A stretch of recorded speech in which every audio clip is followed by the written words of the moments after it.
Ya llega la doctora Berardo, chicos, ¿eh? Espérenla que está intentando conectarse. Gracias. No, no, porque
Titi, buen día. Ahí ya te pasé como host de la reunión.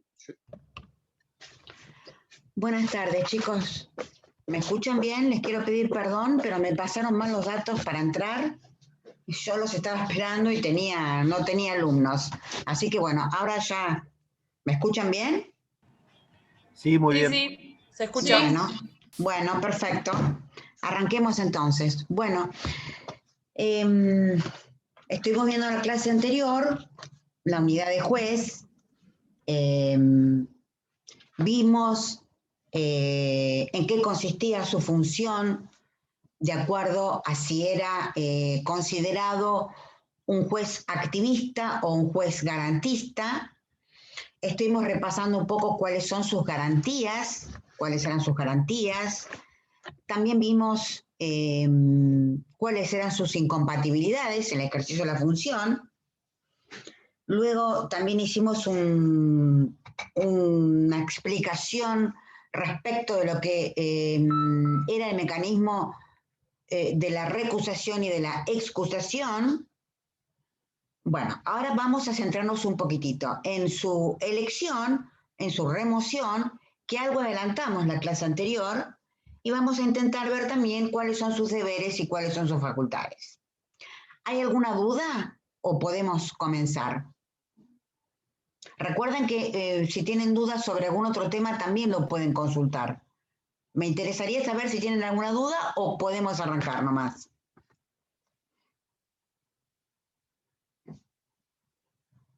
¿Ninguna duda?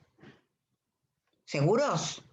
Bueno, entonces continuemos. Bueno, adelantamos la clase anterior que para hablar de la elección y remoción de los magistrados teníamos que hacer una pequeña diferenciación entre el mecanismo establecido antes de la reforma del 94 y el mecanismo establecido a posteriori de la reforma constitucional del 94. Y dijimos que antes de la reforma del 94, los jueces eran elegidos y removidos de la misma manera, es decir, sin diferenciar entre jueces de la Corte Suprema o de la Suprema Corte y jueces inferiores.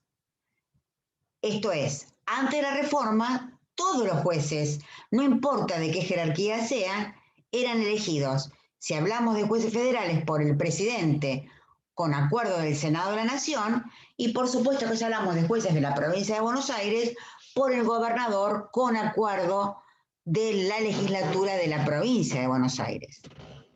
En cuanto a la remoción de los jueces, tampoco antes de la reforma del 94 había una diferencia entre jueces superiores y jueces inferiores, puesto que todos ellos eran removidos de la misma manera.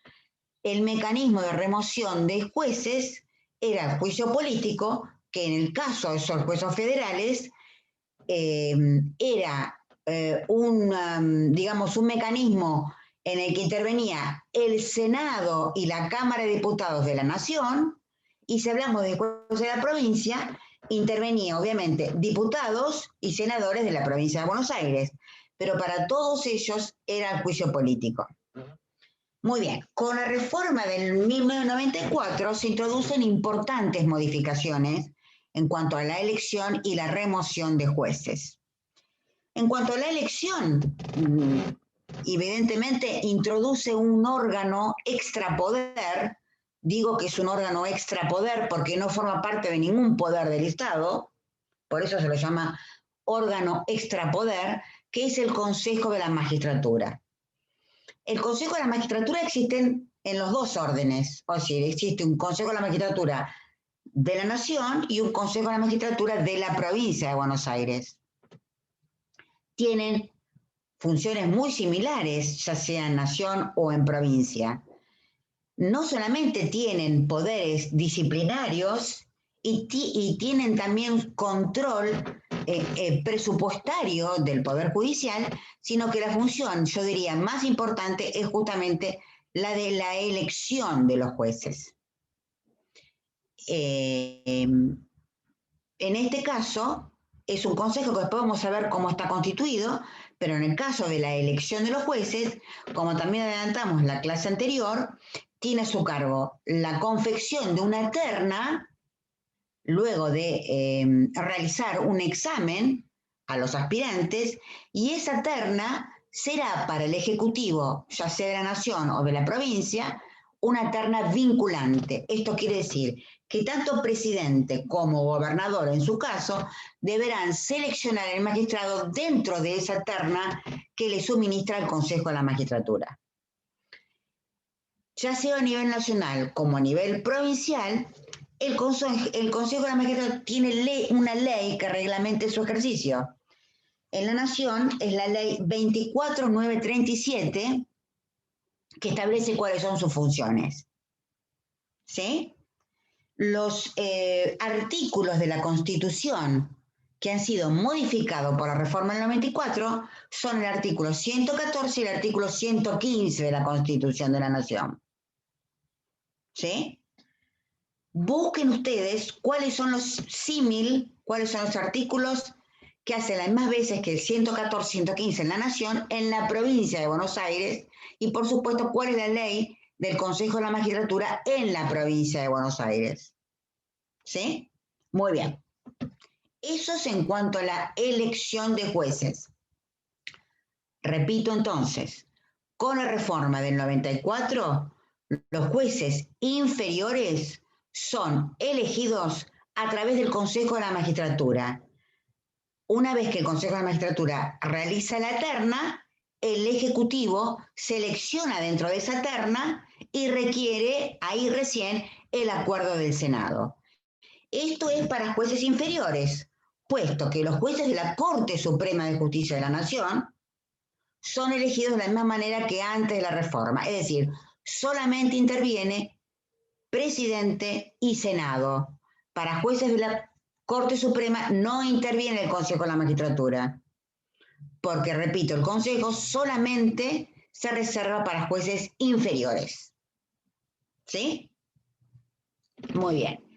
Para hablar de destitución de los jueces, sucede algo similar. Es decir, la reforma del 94 trajo un nuevo mecanismo para destitución de jueces, pero siempre hablamos de jueces inferiores, puesto que los jueces de la Corte Suprema son removidos de la misma forma que antes de la reforma del 94.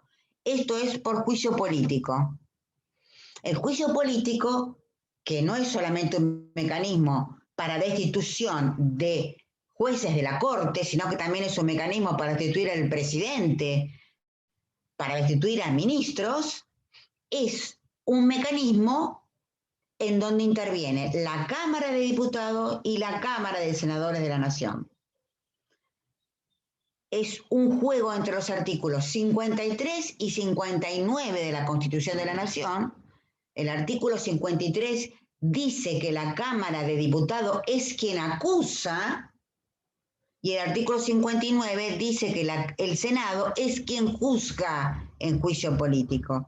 Entonces, repito, el juicio político, que es un mecanismo de destitución solamente de jueces de la Corte, es un mecanismo en el cual intervienen, repito, ambas cámaras, Cámara de Diputados acusando y Cámara de Senadores juzgando, requiriéndose una mayoría especial de las 2/3 partes de sus miembros, el voto de las 2/3 partes de sus miembros. Para los jueces inferiores, esto es, por fuera de los jueces de la Corte Suprema, es decir, jueces de cámaras y jueces de primera instancia federales, la ley, la reforma del 94, introduce lo que se denomina jury de enjuiciamiento o jurado de enjuiciamiento, establecido por el artículo 115 de la Constitución de la Nación. Es un jurado compuesto por jueces, por abogados de la matrícula federal y por legisladores que tendrán a su cargo la destitución o no de ese juez sometido a jury. ¿Hasta ahí vamos bien? ¿Alguna pregunta? ¿No? ¿Puedo continuar? Yo tengo una pregunta. La única Sí, escucho. La única función es destituir a los jueces del... Es decir, ya sea el juicio político como el jurado de enjuiciamiento tienen solamente una finalidad, que es la destitución o no del magistrado. No podrán emitir, o sea, no hay ningún juzgamiento de ninguna naturaleza. La única función que tienen en ambos casos es destituir o no al magistrado. ¿Sí? Muy bien. Lo importante es que ustedes sepan cuáles son las causales por las cuales tanto puede promoverse un juicio político como un jurado de enjuiciamiento. Las causales que establece la ley por las cuales un juez puede ser destituido están contempladas en el artículo 53 de la Constitución de la Nación.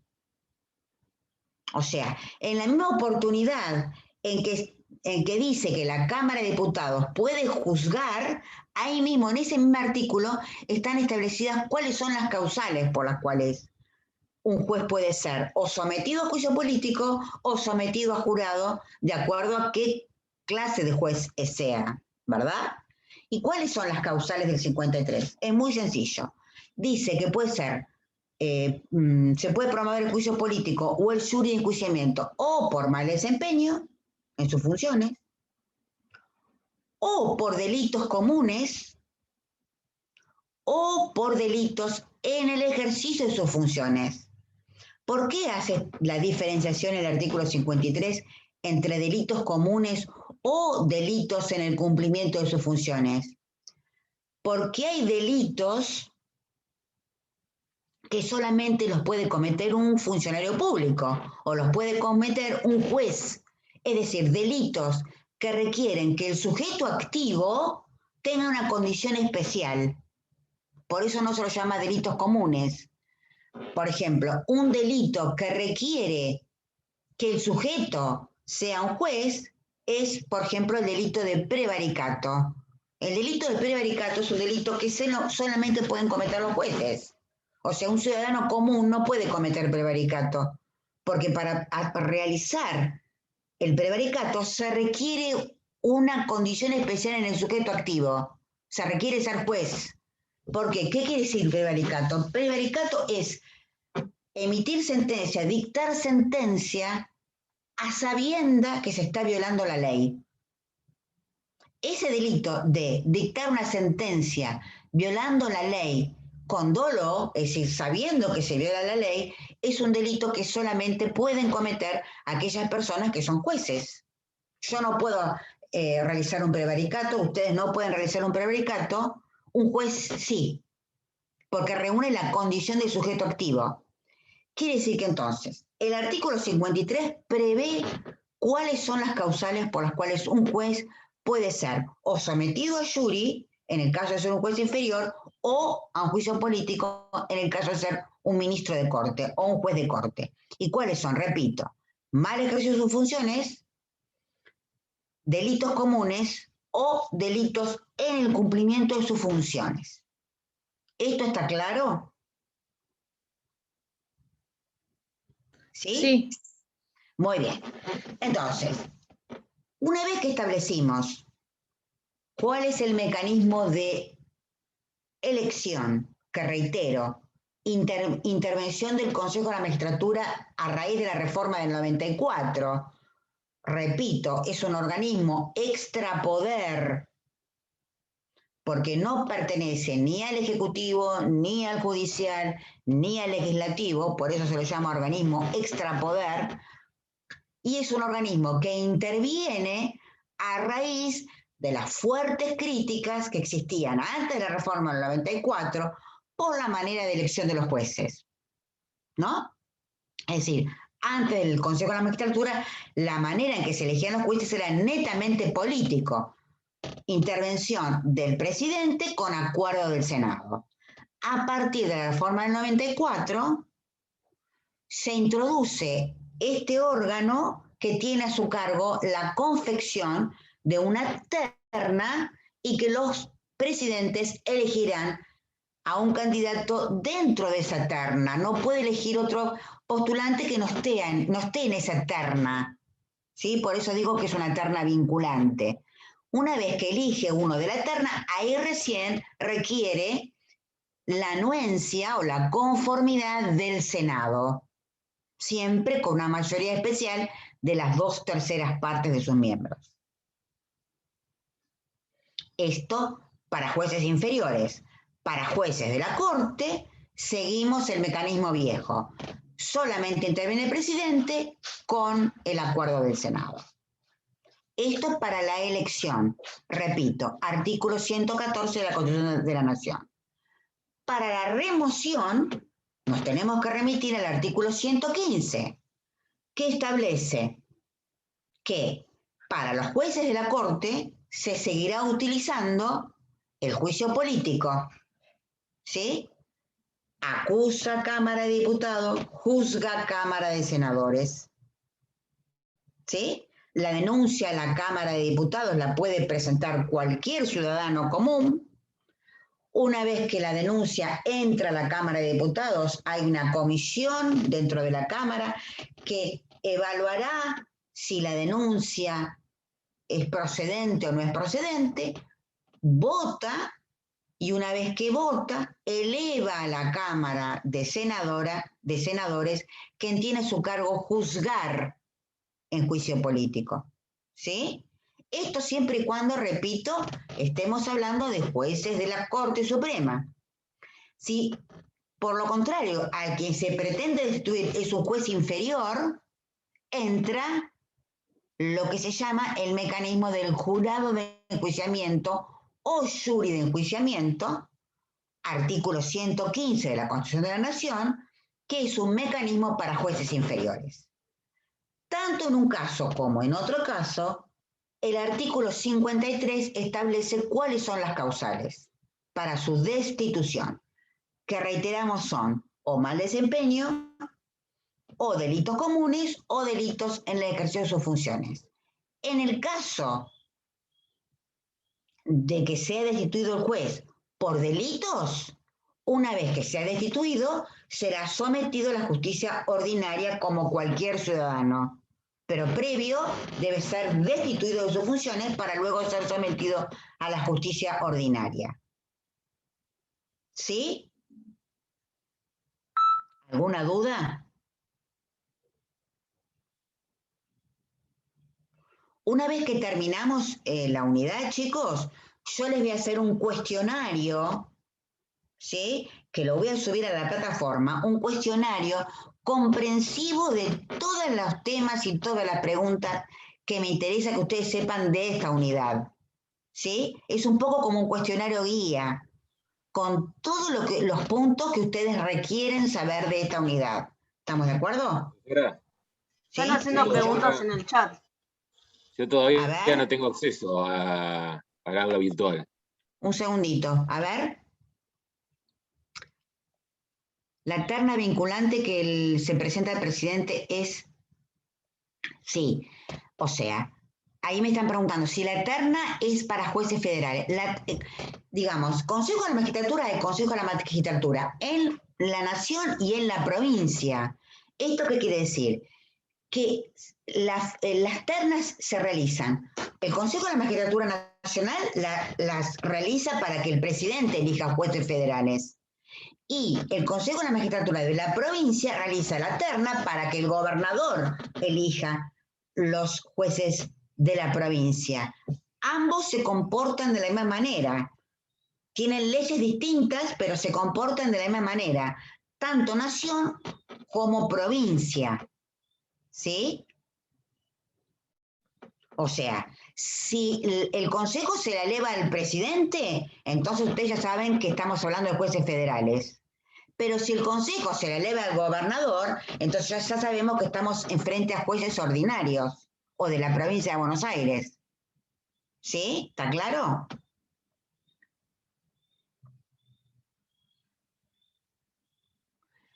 Para la destitución no interviene este jury. Por supuesto que el Consejo de la Magistratura también sabe cuando hay una denuncia radicada contra un juez, pero en realidad el que juzga es el jury de enjuiciamiento. Pero el Consejo de la Magistratura obviamente que sabe que hay una denuncia radicada y demás, pero ese jury interviene dentro del Consejo de la Magistratura. ¿Sí? Para la destitución del juez de la provincia pasa exactamente lo mismo. Es decir, interviene o el Consejo de la Magistratura Nación con el jury de la Nación o el Consejo de la Magistratura de la provincia con el jury de la provincia. ¿Sí? O sea, el mecanismo es el mismo. Lo que pasa es que uno es jury Nación y Consejo de la Magistratura de la Nación y el otro es jury provincia o Consejo de la Magistratura de la provincia. Pero el mecanismo es el mismo. ¿Sí? Muy bien. Había un alumno, perdón, que lo interrumpí y que me dijo que todavía no podía entrar a la plataforma o algo así, me dijo, ¿no? Sí, exactamente. Emilio. Emilio Criado, sí. Bien. Si querés sí. hablarme, Emilio, así te busco una solución, así puedes entrar cuanto antes. Bueno, acá Bueno, porque gracias. esto, acá tenemos una alumna que es del centro y a veces el centro también colabora en esto que los alumnos todavía no pueden ingresar y demás.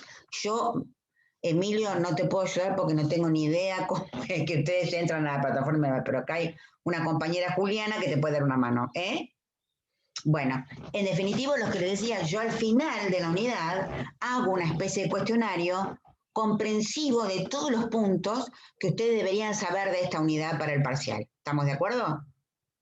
¿Sí? Una vez que ustedes lo lean al cuestionario y lo pueden ir viendo, por supuesto que me pueden consultar también por mail si hay algún tema que no entienden, pero yo hago ese cuestionario que, repito, es comprensivo de todos los puntos que me interesa que ustedes sepan de la unidad. ¿Sí? Bueno, entonces, ustedes van a ir viendo cómo se da este mecanismo simultáneo entre jueces de la nación y jueces de la provincia. Porque ambas constituciones, nación y provincia, han sufrido reformas en el mismo año. ¿Sí? En el 94 ambas constituciones han sufrido reforma, tanto en la elección, repito, como en la remoción de magistrados. ¿Sí? Las causales, me están preguntando si podría repetir las causales del 53. ¿Cómo no? El 53, en oportunidad de hablarnos, de comentarnos cómo funciona el juicio político, es decir, el 53 nos va a decir que la Cámara de Diputados interviene acusando en el juicio político. En oportunidad de hablarnos del juicio político, nos dice cuáles son las causales por las cuales un juez puede ser sometido a juicio político, que son las mismas causales por las cuales un juez puede ser sometido a jury. Quiere decir, en definitiva, cualquier juez de cualquier instancia y de cualquier jerarquía puede ser destituido por las mismas causales. Lo que pasa que unos van a utilizar el juicio político y otros van a utilizar el jury, pero las causales son las mismas. Las causales están en el artículo 53 y básicamente el 53 habla de 3 causales. Mal desempeño en sus funciones, delitos comunes, es decir, delitos que podemos cometer cualquier ciudadano común. Vamos a suponer que un juez mate a alguien, ese es un delito común, un homicidio, ¿no es cierto? O bien, el 53 nos remite a delitos en el ejercicio de sus funciones. Acá ya estos delitos son delitos que el código los denomina delitos especiales, el código penal. ¿Por qué son delitos especiales? Porque son delitos que requieren que el sujeto que realiza el delito tenga una condición especial. Es decir, no son delitos que pueden cometer cualquier persona, porque el sujeto activo requiere una condición especial. En este caso, la condición especial es que sea juez, por lo cual no es un delito común porque no lo puede cometer cualquier persona. Yo no puedo cometer esos delitos. Ustedes no pueden cometer esos delitos. ¿Por qué? Porque se requiere una condición especial del sujeto activo. En este caso, que sea juez, por ejemplo, el prevaricato. El prevaricato es un delito que no puede cometer cualquier persona. Incumplimiento de los deberes de funcionario público. No lo puede cumplir, no es un delito que puede realizar cualquiera, ¿no? El delito de incumplimiento de deberes de funcionario público lo puede cometer solamente una persona que es funcionario público, ¿no es cierto? El prevaricato es un delito que no puede cometer cualquier persona, que solamente lo puede cometer un juez. ¿Por qué? Porque el prevaricato es emitir una sentencia en contra de la ley, a sabiendas que se está violando la ley. Entonces, en ese caso, solamente quien puede dictar sentencia es un juez. Por lo tanto, solamente puede ser cometido por un juez. Por eso se lo llama delito en el cumplimiento de sus funciones. ¿Sí? Puse un ejemplo con otros delitos que también son especiales, repito, como aquel delito que es incumplimiento de los deberes de funcionario público, también es lo mismo, solamente lo puede realizar un funcionario público. ¿Sí? Malversación de caudales públicos, otro delito. No lo puede cometer cualquier persona, solamente lo comete aquel sujeto que malverse, que pueda utilizar caudal de fondos públicos. No es un delito que pueda realizar cualquier persona. De allí la diferencia del artículo 53 entre delitos comunes y delitos en el cumplimiento de sus funciones. ¿Sí? No sé quién me lo preguntó en el chat, pero ¿se entendió? Bueno, ¿sí? ¿Alguna otra pregunta? ¿No? Bueno. Una vez entonces que tenemos claro cómo los elegimos y cómo los destituimos eventualmente, para concluir con esta unidad, deberíamos saber cómo es la función o cómo es la actuación, mejor dicho, de un magistrado ya dentro de un proceso. Parecería que hasta ahora estuvimos hablando mucho del magistrado fuera del proceso, es decir, no vimos tanto su actuación dentro de un proceso o qué es lo que puede hacer dentro de un proceso, sino que estuvimos viendo cómo, cómo es esto del juez fuera del proceso, qué garantías tiene, qué prohibiciones tiene, qué incompatibilidades tiene, pero muy poco hemos visto cómo actúa el juez o cómo debería actuar dentro de un proceso. Es decir, acá ya estamos partiendo de que existe un proceso judicial. ¿Sí? Alguien promovió un proceso, se abrió un proceso, y cuál es la función o la actuación del juez dentro de un proceso. ¿Se entiende? ¿Sí? Muy bien.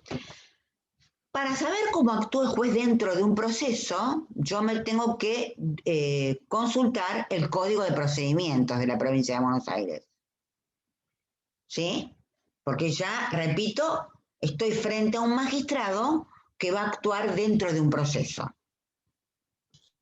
Doctora, ¿Sí? ¿Sí? acá está como preguntando un compañero si en caso de delito flagrante es necesario el jury. Sí, siempre es necesario el jury. Por más fragancia que sea, yo no puedo someter a un juez a un proceso si reúne la condición de juez aún. Primero tengo que destituirlo y luego tengo que someterlo. Esto es un poco como las prerrogativas que tienen los legisladores. Ustedes vieron que los legisladores también tienen prerrogativas que yo debo, digamos, de sacarle esa prerrogativa para someterlo a la justicia común. ¿Sí? Siempre es necesario despojarlo del fuero, despojarlo de la prerrogativa para después someterlo a la justicia. Por supuesto que en el caso de un delito en fragancia, ese jury o ese juicio político va a ser mucho más rápido que si debo probar algún delito, ¿no es cierto? Porque acá, si lo encuentro en fragancia, la prueba del delito ya prácticamente no necesito probar ese mal desempeño o esa causal del 53. Pero siempre requiero despojarlo primero de su condición de juez. ¿Sí? ¿Se entendió? Creo que no tengo ninguna otra consulta. Menos mal que ustedes me advierten cuando tengo alguna pregunta en el chat, porque yo hablo y por ahí no consulto el chat. Bueno, entonces, les decía que ahora vamos a ir viendo la actuación del juez dentro ya de un proceso. Es decir, ¿qué pasa cuando existe un proceso judicial? ¿Cómo sería su actuación? ¿Cuáles son sus deberes? ¿Cuáles son sus facultades? ¿Qué cosas debe hacer y qué cosas puede hacer? Porque aquí nosotros tendríamos que diferenciar claramente entre deberes y facultades de los jueces. Y la diferencia entre cuáles son sus deberes y cuáles son sus facultades, o cuál es la distinción entre deberes y facultades, surge claramente. Cuando yo digo deberes de los jueces, estoy refiriéndome a cosas que los jueces deben hacer y que si no lo hace, tiene una consecuencia, una sanción, ese incumplimiento de esos deberes. Mientras cuando yo digo facultad de los jueces, estoy refiriéndome a cosas que los jueces podrán hacer o no podrán hacer y que si no la hacen, el no cumplimiento de esa facultad no acarrea ninguna sanción, justamente porque es la diferencia con el deber. ¿Sí? Si los jueces incumplen un deber, ¿sí? Ese incumplimiento de ese deber es una causal de mal desempeño. ¿Sí? Y si es una causal de mal desempeño, es una causal de destitución. ¿Sí? Entonces, los jueces que incumplen con sus deberes, ese incumplimiento constituye una causal de mal desempeño. Es decir, constituye una causal para ser removidos. ¿Sí? Los deberes de los jueces están contemplados en el artículo 34 del Código de Procedimientos Civil y Comercial. Entonces, el artículo 54 se titula «Son deberes de los jueces». Quiere decir que frente al incumplimiento de estos deberes, reitero, estamos frente a una causal de mal desempeño. ¿Sí? Muy bien. ¿Cuáles son esos deberes? ¿Sí? ¿Escuchó?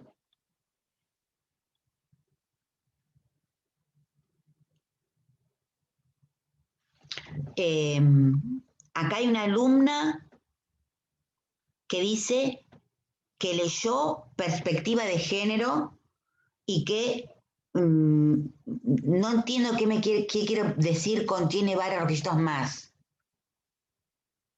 No entiendo a qué se refiere. Hola, doctora. Sí, Sí, Celeste. era una consulta mía que puse más arriba para no cortarle la clase, porque justo era respecto del Consejo de la Magistratura, cuáles son los Sí. requisitos que ellos tienen para hacer la terna que después le presentan ya sea al presidente o al gobernador. No. A ver, la terna, para la confección de la terna, digamos, del Consejo, no solamente tiene que evaluarlo mediante un concurso, digamos, una evaluación escrita, cosa que no existía antes de la reforma del 94. O sea, una vez que apruebe ese examen, que se hace por escrito, tienen una entrevista en el Consejo de la Magistratura y tiene también un curso, como bien decís vos, Celeste, un curso respecto de género. O sea, no es solamente el examen para confeccionar la terna. O sea, son varias cosas que tiene que tener para poder entrar en esa terna. Aprobar, hacer una entrevista en el Consejo de la Magistratura y un curso respecto de género. Todas cuestiones que antes no existían, ni antes de la reforma del 94, ni antes de la cuestión de género que se introduce también con posterioridad en el Consejo de la Magistratura. Justamente hace más o menos aproximadamente 2 semanas, un profesor rindió un concurso para una vacante de Comodoro Pi y me comentaba que de 80 aspirantes a ese cargo, que quedaba vacante en Comodoro Pi, 40 de ellos fueron desestimados porque no habían hecho el curso de género. Entonces, 40 jueces fueron desestimados antes de poder dar el examen por la sencilla razón de no haber hecho el curso de género. Entonces, sí, desde ya Celeste tener razón. O sea, el Consejo de la Magistratura, para hacer la terna, no es una terna que solamente se hace porque el juez apruebe el examen. No, tiene, repito, aprobar el examen, tiene una entrevista en el Consejo de la Magistratura, donde se le preguntan sobre un montón de cuestiones, y después el curso de género. De no pasar ninguna de estas instancias, directamente no entra en esa terna. ¿Sí, Celeste? Sí, gracias, profe. Bueno, entonces, volviendo al tema de los deberes, les comentaba a ustedes que de incumplir con algún deber enumerado en el artículo 34 del Código de Procedimiento Civil y Comercial, de incumplir con alguno de estos deberes, ya estaríamos dentro de una causal de mal desempeño y ya podríamos considerar, repito, una causal para poder ser sometido a un jury. El artículo 34 del código, digamos, tiene varios incisos, donde algunos incisos parecería, digamos, muy sobreabundantes, pero algunos son importantes que lo sepamos.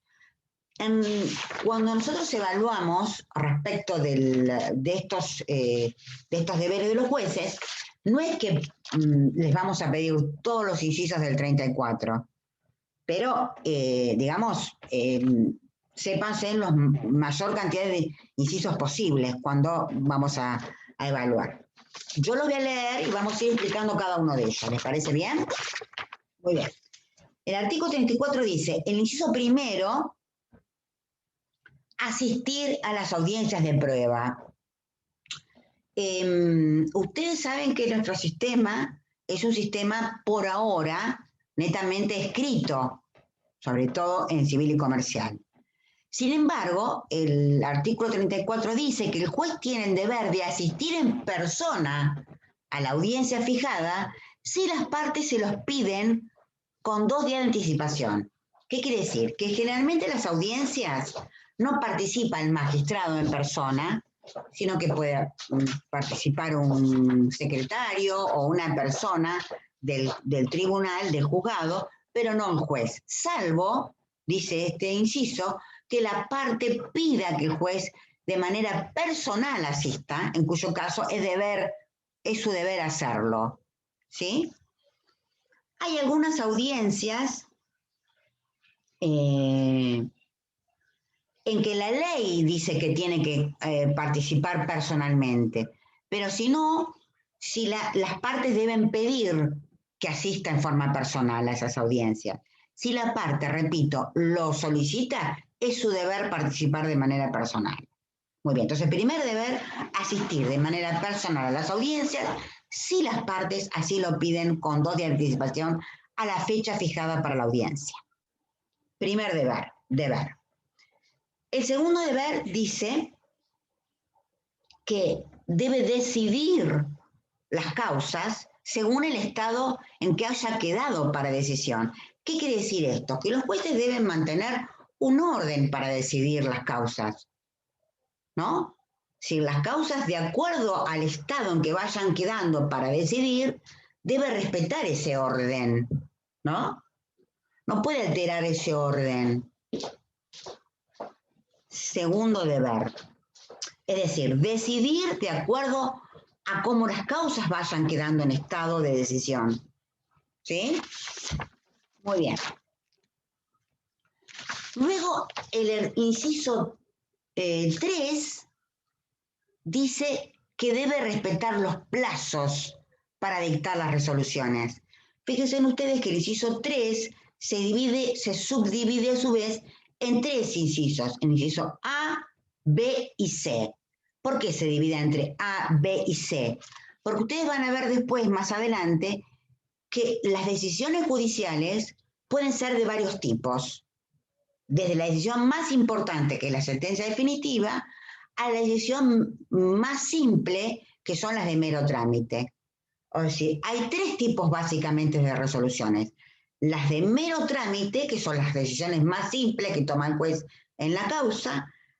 Luego vienen las sentencias interlocutorias, que son aquellas decisiones que sí resuelven algún conflicto. Y finalmente la sentencia definitiva, que es la resolución que le pone punto final al proceso. ¿Sí? Estos 3 tipos de resoluciones, los jueces tienen distintos plazos para dictarlas. Entonces, el inciso A dice, si se tratan de premisas simples, o sea, de las resoluciones más simples dentro de un proceso, tiene 3 días para dictarlas. ¿Sí? Si hablamos de las sentencias interlocutorias, tienen de 10 a 15 días para dictarlas, de acuerdo si es un juez unipersonal o es un juez o es un tribunal colegiado. Y finalmente las sentencias definitivas tienen entre 40 y 60 días, de acuerdo si es un juez unipersonal, tiene 40 o 60 si es un tribunal colegiado. Quiere decir que entonces los jueces también tienen el deber de dictar resoluciones dentro de un plazo que la propia ley les fija. Repito, si es una providencia simple, tiene 3 días para dictarla. Si es una sentencia interlocutoria, tiene 10 o 15 días para dictarla, de acuerdo si es un tribunal unipersonal o colegiado, y tiene de 40 a 60 días para dictar sentencia definitiva, si es 40 si es un juez unipersonal y 60 si es un tribunal colegiado. Entonces también tendrá el deber de dictar resolución en esos plazos. ¿Sí? Muy bien. Profe. Sí, ¿escuchó? Yo tengo una duda. ¿El juez, Sí. cuando no cumple algún deber, en vez de ser destituido, puede ser suspendido por un cierto plazo o siempre es destituido? No. A ver, de acuerdo a qué tipo de deber infringe, puede sufrir una sanción disciplinaria por parte del Consejo de la Magistratura, porque el Consejo de la Magistratura, cuando lean la ley, van a ver que también tiene funciones disciplinarias, o, si es más grave, directamente puede constituir una causal de mal desempeño. ¿Sí? Generalmente, por ejemplo, si incumple un plazo, no es causal de mal desempeño. Porque, digamos, si cada vez que un juez incumple con un plazo, de estos plazos que acabo de decir, podríamos destituirlo, nos quedaríamos sin juez. Porque es muy raro que los jueces cumplan con estos plazos que establece el 34. Entonces, puedes tener un apercibimiento o puede tener una sanción disciplinaria. En otros casos, a veces constituye causal de mal desempeño. De acuerdo a la gravedad de esta, digamos, de la violación de este deber. ¿Sí? Ahora vamos a poner ejemplos de algunos que podrían constituir causal de mal desempeño. ¿Sí? Bueno, Bien, gracias. El 34, el inciso 4, dice fundar las sentencias definitivas o las sentencias interlocutorias. Bueno, el deber de fundar es un deber fundamental. Es decir, los jueces no pueden emitir sentencias ni definitivas ni interlocutorias si no las fundan derecho, ¿no es cierto? Es decir, las decisiones siempre deben estar fundadas en ley. Esta sí es una causal que podría constituir una causal de mal desempeño en sus funciones y podría ser sometido a un juicio, porque un juez que emite una resolución sin fundar es grave, ¿sí? Entonces también tiene el deber de fundar sus resoluciones, ¿sí? Muy bien. Continúo. Inciso 5. Dirigir el procedimiento, debiendo siempre el deber de dirección. Ya vimos la clase anterior, ¿no es cierto? ¿Cómo es esto de que el juez dentro de un proceso actúa como un director del proceso? ¿Sí? Entonces tiene el deber de dirigir el proceso. ¿Sí? Señalar, dice, concentrar en lo posible en un mismo acto todas las diligencias en un mismo acto. El deber de concentrar es un deber importante, es decir, los magistrados deben velar por el principio de concentración. ¿Sí? Muy bien. Prevenir, señalar antes de dar trámite cualquier petición o defecto. El inciso, señalar antes de dar un trámite todo defecto, es para evitar nulidades. Es decir, si un juez advierte que hay una presentación o un acto procesal que tiene algún defecto, puede mandar a que se subsane para evitar futuras nulidades. Por ejemplo, si advierte que una presentación no tiene un sello, puede mandar a corregir eso, ¿no es cierto?, para evitar futuras nulidades. Mantener la igualdad de las partes en el proceso, por supuesto, él siempre debe velar porque las partes aparezcan en un mismo pie de igualdad. Declarar, velar por la economía procesal, o sea, además de lograr la concentración, también debe velar por la economía procesal. Cuando yo hablo de economía procesal, ya vamos a verlo después cuando vemos principios procesales. Economía no solamente quiere decir ahorro de gastos, sino también quiere decir ahorro de tiempo. Economía procesal implica ahorro de gastos y ahorro de tiempo. Siempre tiene que velar por la economía procesal. Y finalmente, declarar en oportunidad de dictar sentencia si alguna parte ha actuado con malicia o con temeridad. Entonces, estos son los deberes de los jueces, ¿sí? Vean ustedes que tienen 6 incisos, algunos incisos tienen subincisos, ¿sí? Pero en definitiva son 6 puntos, 6 deberes que aparecen en el artículo 34. Sí, veo que alguno quiere hacer una pregunta. Yamila, ¿puede ser? Hola, profe. No, activé el micrófono sin querer, disculpe. Bueno. ¿Alguien quiere hacer alguna pregunta? Entonces, los deberes del 34 están resumidos en 6 incisos. Lo que pasa es que después tienen incisos que tienen subincisos. Bien. Están preguntando qué es la temeridad y malicia, de la que habla el artículo 34, es cuando una de las partes actúa con mala fe procesal. Temeridad y malicia se denominan cuando una parte, ¿sí?, ha actuado con mala fe procesal. ¿Ustedes alguna vez escucharon hablar de lo que comúnmente se conoce como chicanas procesales, ¿sí? Es decir, cuando una parte actúa simplemente con la finalidad de dilatar el proceso, por ejemplo, cuando uno realiza peticiones en un proceso con la única finalidad de dilatar el proceso o de entorpecer el proceso, aún sabiendo que no le asiste la razón, bueno, eso es actuar con malicia, eso es actuar con temeridad procesal.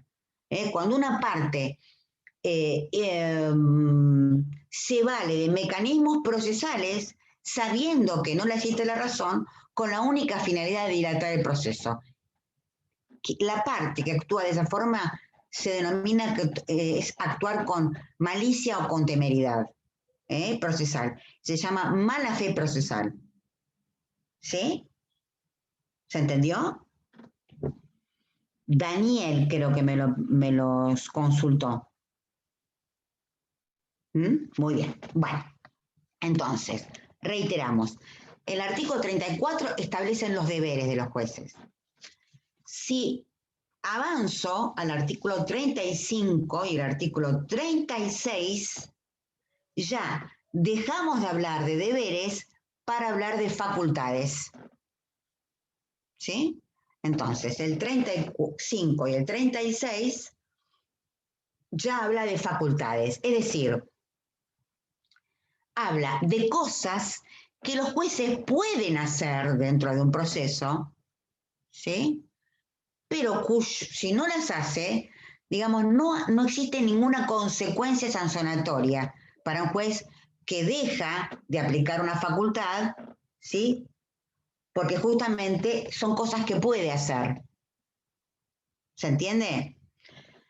¿Por qué se las denomina? Ustedes las van a ver diferenciadas claramente entre disciplinarias y ordenatorias e instructorias. Es decir, tenemos un conjunto de facultades de los jueces disciplinarias que las va a utilizar para mantener el buen orden dentro de un proceso.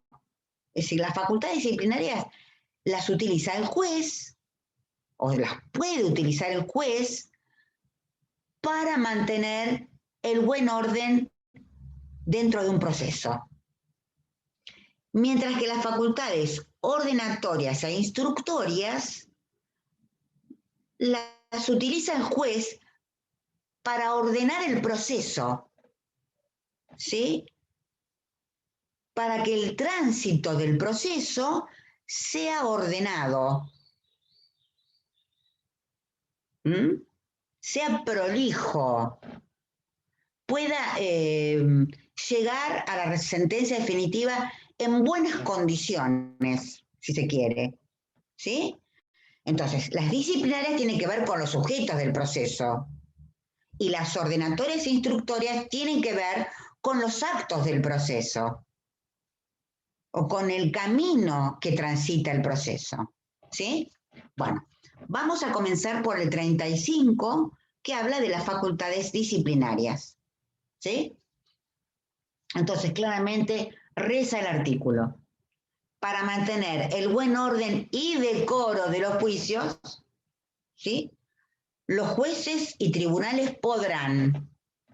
¿Qué es lo que podrán hacer? Primero, a inciso 1, dice, mandar a que se teste toda frase injuriosa o redactada en términos indecorosos u ofensivos. Entonces, ¿qué podría hacer el juez? Si alguna de las partes en sus presentaciones realiza expresiones injuriosas o redactadas en términos indecorosos respecto de su parte contraria, los jueces pueden mandar a que se teste. ¿Qué significa que se teste? ¿Qué significa testar una frase? ¿Alguien sabe qué quiere decir testar una frase? ¿Nadie sabe? Que se suprima esa frase. ¿Sí? ¿A ver, Rafael quiere decir algo? No. No, profe, iba a decir eso, tachar o suprimir. Claro, suprimir suprimir, digamos, lo que testar significa quitar de esa presentación, suprimir de esa presentación esa frase que resulta injuriosa o indecorosa u ofensiva, ¿sí? Claro. Injuriosa, no lujuriosa, como me dijo un día un alumno. Injuriosa, ¿sí? Aunque si fuese lujuriosa también lo mandaría a testar, pero bueno, es injuriosa. Bueno, muy bien. Entonces, esa es una facultad, ¿no? Mandar a que se testen frases injuriosas o indecorosas.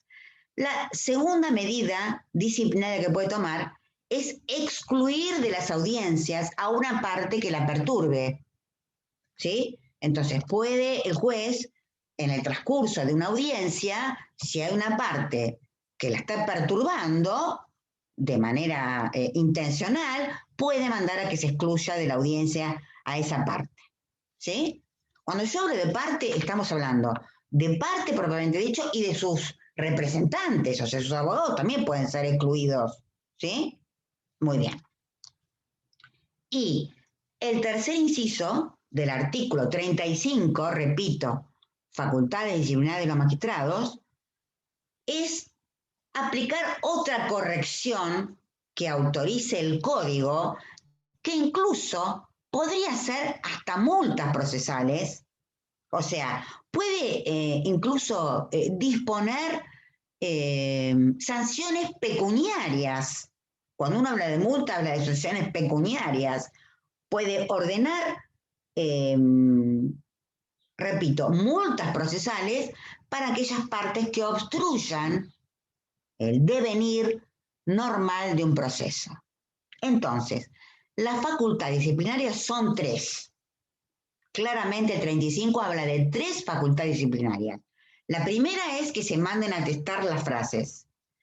La segunda es excluir de las audiencias a aquella parte que la perturbe. Y la tercera es ordenar otras correcciones disciplinarias, por ejemplo, multas, imponer multas. ¿Estamos de acuerdo? Bien. Vamos al artículo 36, que son también facultades, es decir, cosas que los jueces pueden ordenar hacer, pero en este caso el código no las llama disciplinarias porque no son disciplinarias, sino que son ordenatorias e instructorias. ¿Cuál es la finalidad de estas facultades instructorias o ordenatorias? Justamente la palabra lo indica, que el proceso sea ordenado, que el proceso sea prolijo para llegar a la sentencia definitiva, ¿sí?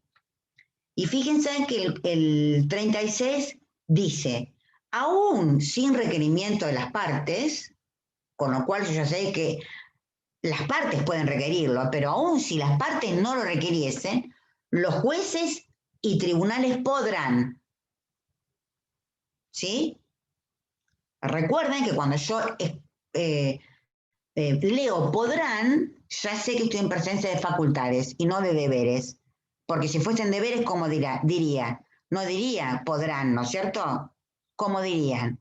Dirían deberán, no podrán, porque es un deber. En este caso, repito, son facultades. Entonces los jueces y tribunales podrán, primero, tomar medidas tendientes a la paralización del proceso. ¿Sí? Es decir, si bien ustedes van a ver después, cuando vean principios procesales, que el impulso del proceso está en cabeza de las partes y no de los jueces, porque son los jueces quienes impulsan los procesos, no le corresponde al juez impulsar el proceso, no obstante que ese deber de impulso los tienen las partes, ¿sí? Los magistrados no deben actuar intentando que los procesos perduren, que los procesos se paralicen, ¿sí? También debe tener una actitud ágil dentro de un proceso. O sea, no debe actuar tendiente a la paralización del proceso. Primer deber. Es decir, acá bien dice, por ejemplo, cuando se venza una etapa, lo pasa a la próxima etapa sin que las partes se lo pidan. No tiene que esperar siempre que la parte le pida, a pesar de que el impulso está en cabeza de las partes. Él debe pasar de una etapa a otra una vez que se venzan los plazos. Muy bien. Ordenar, el 2, ordenar las diligencias necesarias para esclarecer la verdad de los hechos controvertidos. Es decir, el inciso 2, al inciso 2, que es ordenar diligencias para esclarecer la verdad de los hechos, aunque las partes, respetando, el derecho de defensa, este inciso 2 se las denomina, estas diligencias o medidas, se las denomina medidas para mejor proveer. Esto quiere decir que antes de dictar sentencia definitiva o antes de dictar una resolución definitiva, los jueces pueden, a los efectos de,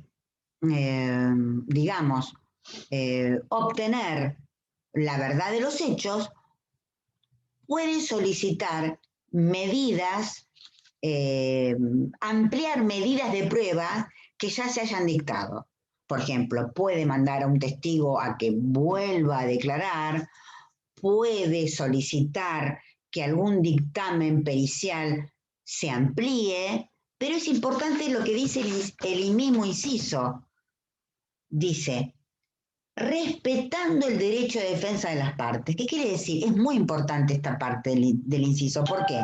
Porque quiere decir que si él manda, ampliar alguna prueba, ¿sí? Porque algún punto no le queda claro, en esto que se llaman, repito, medidas para mejor proveer, siempre lo debe hacer comunicando a las partes, ¿sí? Porque él debe respetar el derecho de defensa de las partes, ¿sí? No puede ordenar algo sin que las partes lo sepan. ¿Estamos de acuerdo? Ese es el inciso 2.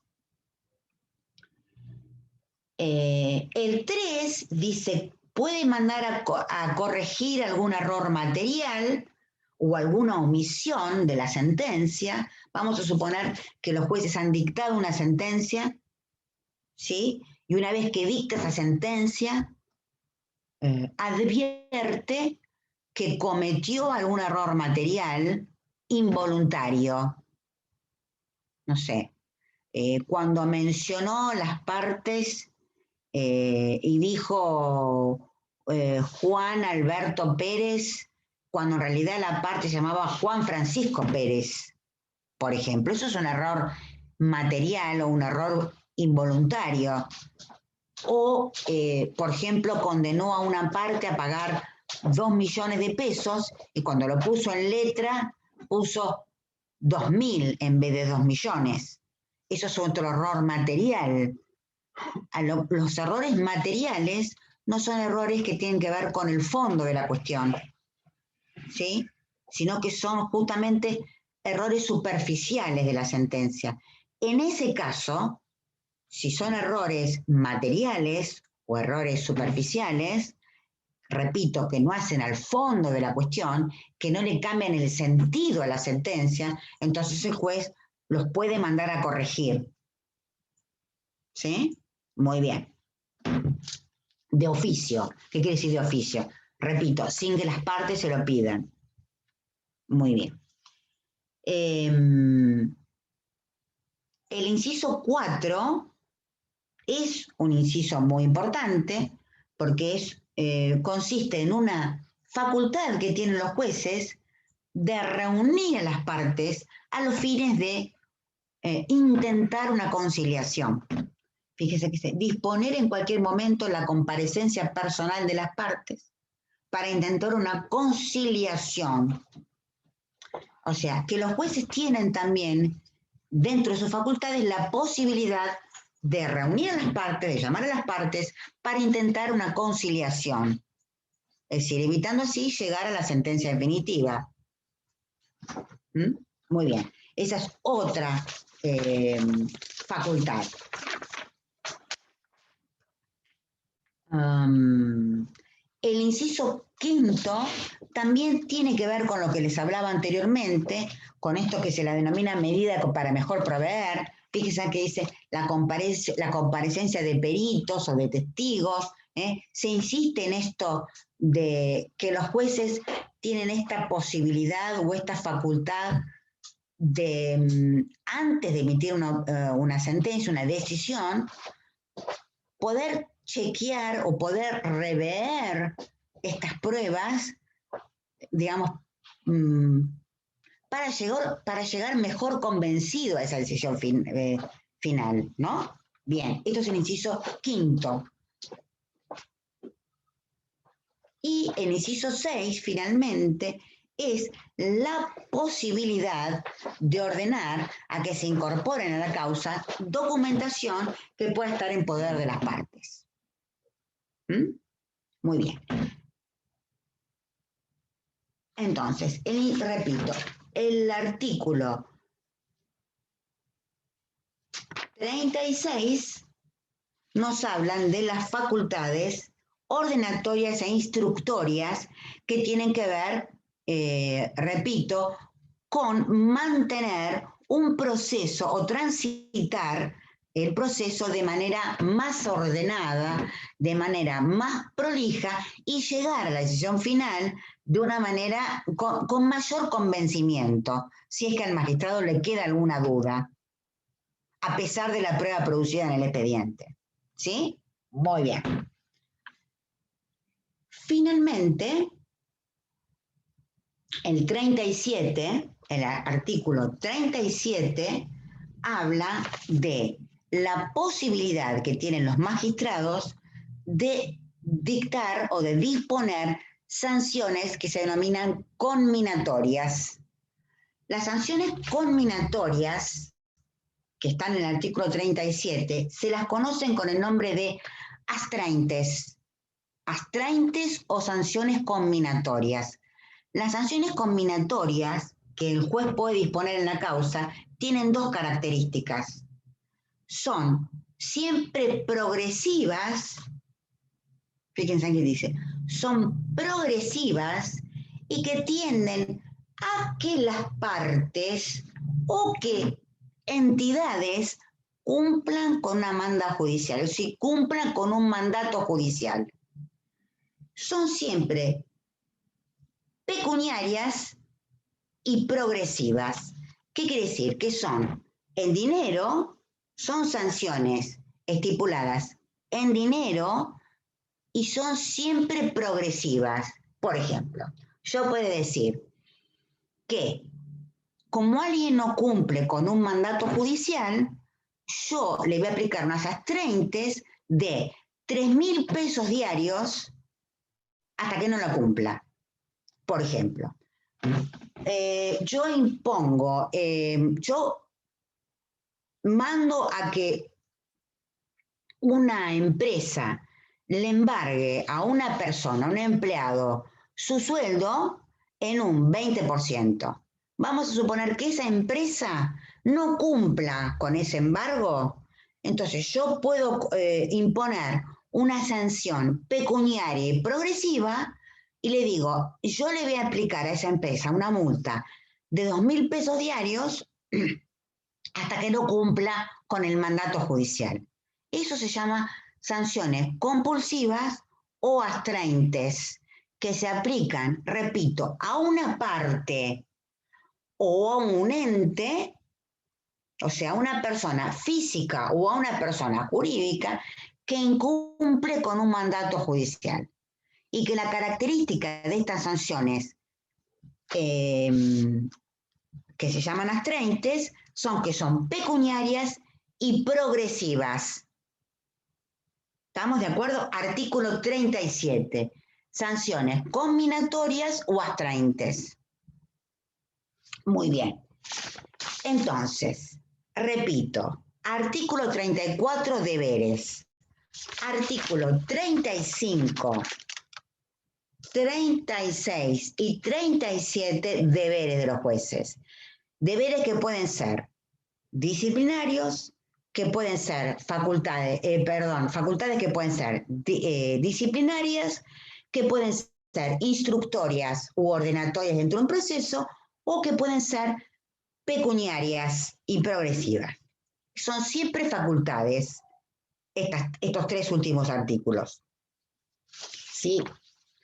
Esto es Código de Procedimientos de la Provincia de Buenos Aires, es decir, deberes y facultades de jueces provinciales, o jueces ordinarios de la Provincia de Buenos Aires. Esto quiere decir que existen los mismos deberes, o prácticamente los mismos deberes, y las mismas facultades fijados en el Código de la Nación para jueces federales. Siempre cuando veamos actividades o cosas fijadas para jueces de la provincia, siempre sepamos que también los tienen los jueces federales. ¿Sí? Ya cuando yo les arme el cuestionario, les voy a poner lo que ustedes tienen que saber de jueces provinciales y lo que tienen que saber de jueces federales, ya sea en deberes, en facultades, en elección de jueces, en remoción de jueces. Yo les voy a ir poniendo en el cuestionario todo para que ustedes vayan teniendo una guía de jueces ordinarios y de jueces federales. O sea, en este sentido, no se asusten porque yo en el cuestionario les voy a colocar todo lo que tienen que saber de cada juez. ¿Estamos de acuerdo? ¿Sí? ¿Alguna pregunta, chicos? Pensemos. ¿Alguna pregunta? A ver si tengo en el chat algo. Creo que no. ¿Alguna pregunta in voce que quieran hacer? ¿Alguna duda? Profe, Sí, Micaela, te escucho. las sanciones conminatorias, Sí. ¿en qué situación pueden ser? Por ejemplo. Por ejemplo, vamos a suponer, por ejemplo, lo que te dije recién. Vamos a suponer que es una persona que incumpla con un embargo, como puse el ejemplo recién. Por ejemplo, en el derecho de familia, vamos a suponer que sea un alimento. Vamos a suponer que un juez condene a pagar una cuota alimentaria, ¿sí? O en materia civil y comercial, que se pague un daños. Bueno, frente al incumplimiento, el juez puede imponer una sanción por cada día de incumplimiento. Es decir, hacerlo más engorroso frente a aquel que incumple un mandato judicial. ¿Eso sería ¿Sí? dentro del proceso? Por supuesto. Siempre estas sanciones se dictan dentro de un proceso. Sería como paralelo al proceso la sanción.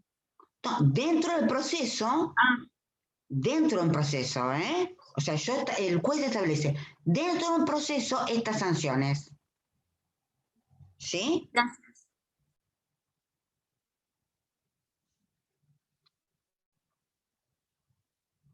Bueno, acá hay un alumno que se retira porque tiene otra clase, me parece bien, está todo bien. Yo ya, Profe, ¿le puedo hacer una consulta? Sí, Sebastián, te escucho. Sí, no tengo la cámara porque si no se me corta. Dale, para aquellos que estamos exceptuados de rendir, porque ayer hablaban de que iban a ser presenciales, ¿cómo vamos a hacer? Aparentemente, el parcial es presencial. Sí. Y hay una serie de alumnos que por distintos motivos tienen que pedir la excepción.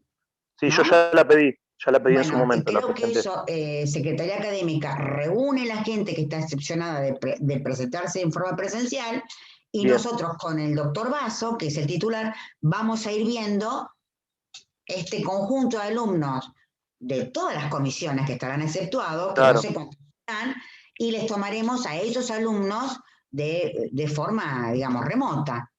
Bien, ¿Sí? bien, muchas gracias. No, por favor. ¿Alguna otra pregunta, chicos? Yo, profe, una pregunta. Magalí, te escucho. Sí. ¿Hasta qué unidad va el parcial? ¿Hasta las 6 del proceso judicial?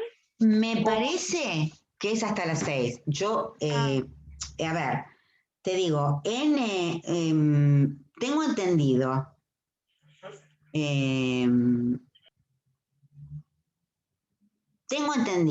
que ya hay fecha.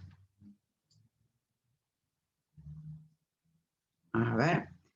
Sí, el 7 de mayo. Ya hay fecha y que tengo entendido que es hasta el 6, hasta la unidad 6 inclusive.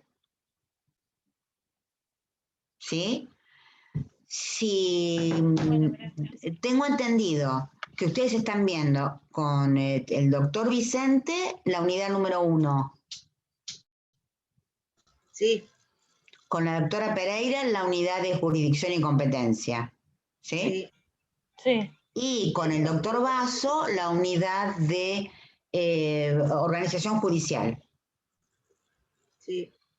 Muy bien. Conmigo la unidad de juez, que es la unidad, a ver el número, chicos, acá tengo el programa, que es la unidad 4, y nos quedarían las 5 y las 6.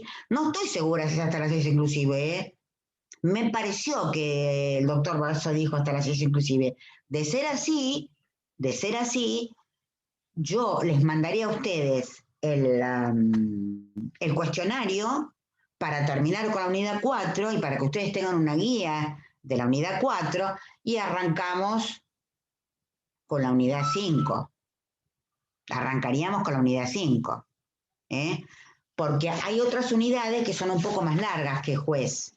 Por ejemplo, la unidad... el sistema judicial. Esa es un poco más larga, yo no sé el doctor Basso cuánto tiempo va a demorar en esa. Incluso la unidad de jurisdicción y competencia es más larga, tiene su grado de dificultad. Generalmente con la del sistema judicial tarda como 2 o 3 clases, generalmente.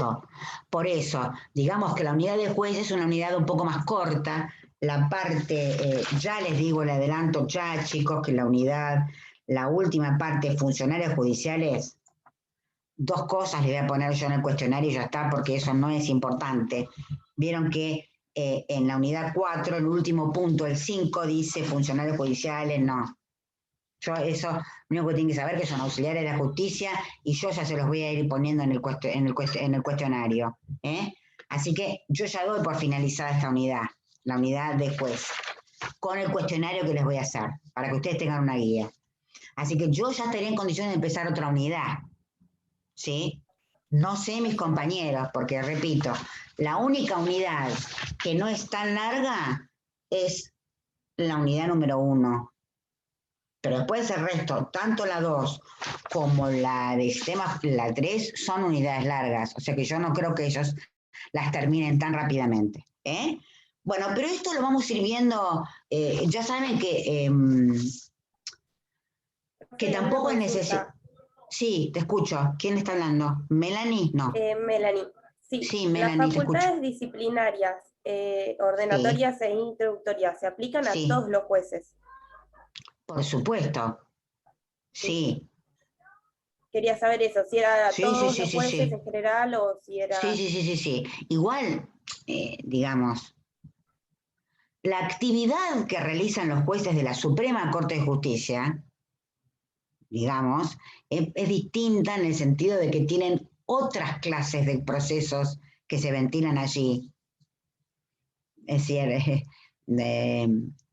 ellos no tienen, por ejemplo, medidas para mejor proveer, porque los procesos que llegan a esa instancia no tienen un material de prueba que producir la prueba allí. O sea que generalmente estamos hablando de los jueces de primera instancia, ¿sí? Aunque muchos de los deberes también son de los jueces por supuesto, de jueces de cámara, ¿no es cierto? Cuando yo digo mantener la igualdad de las partes, y bueno, sí, es un deber que tienen todos los jueces. Si yo digo fundar sus resoluciones, y bueno, sí, es un deber que tienen todos los jueces. ¿Está? ¿Sí? Sí, muchas gracias. Bueno, chicos, entonces, igual lo que les quería decir, para terminar, es que nosotros nos reunimos los días viernes, pero eso no quiere decir que nosotros no nos podamos reunir otro día, si es que ustedes pueden, iríamos viendo, para hacer un repaso, para ver si hay algún tema que no quedó bien. Es decir, no es que ustedes van a llegar al parcial ni sin los temas dados, ni sin los temas explicados. Eso desde ya quiero que se queden tranquilos. Bueno, ¿terminamos entonces, chicos? Yo ya me voy a poner a hacer, entre el fin de semana, me comprometo a terminar, a hacerles el cuestionario, así se los puedo subir la semana que viene a la plataforma. ¿Estamos de acuerdo? Perfecto, muchas gracias. Sí. Bueno, chicos, buenas tardes. Nos vemos el viernes. Chao. Buenas tardes. Gracias.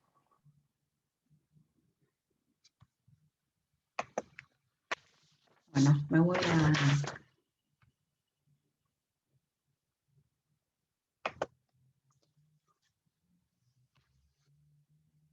a...